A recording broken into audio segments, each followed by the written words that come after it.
Hey there, Brenton here with RevitFamily.biz, and in this video I'm just going to show you how to load in our window families. So what you see in front of us right now is just a brand new project in Revit. I've got some walls up and I'm ready to load in some windows to place.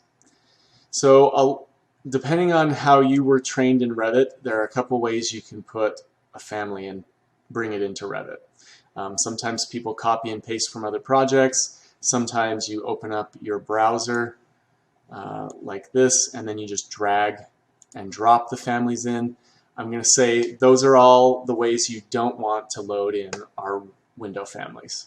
The best and, well, the only way you should really load in our window families is by going up to the Insert bar or tab, and you're just going to click Load Family. Okay, if you do it this way, you'll never have problems.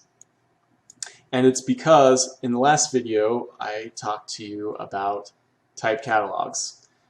And I'm going to show you what that does, but the reason you have to load it this way is because of the type catalog. If a family does not have a type catalog, so the grouped window families, they don't have a type catalog, you can load them any way you want. You're not going to mess anything up. But for the main single windows, they all have type catalogs, and you'll want to load them this way. So we're just going to navigate to our families that we want to show. We'll bring in some colonial families. All right, so here's our list of families here.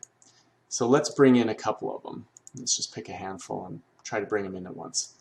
Normally, Revit would just immediately start loading them.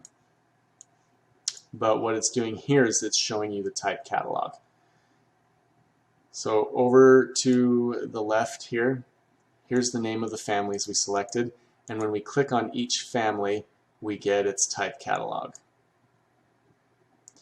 So we can pick, oh, here are all the different types of that family.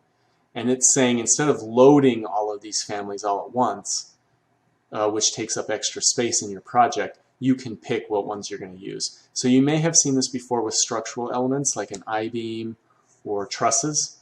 They do this a lot. You can pick which one of these you want to load. So we're just going to pick, what's a common size, 36 by 60, 36 by 48. We'll just randomly select some and then click OK.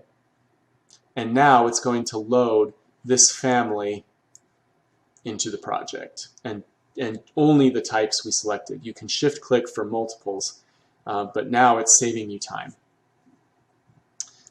Now when I hit window, here are the families we loaded, and we can just pick what we want, and that's really all there is to it. It's that easy.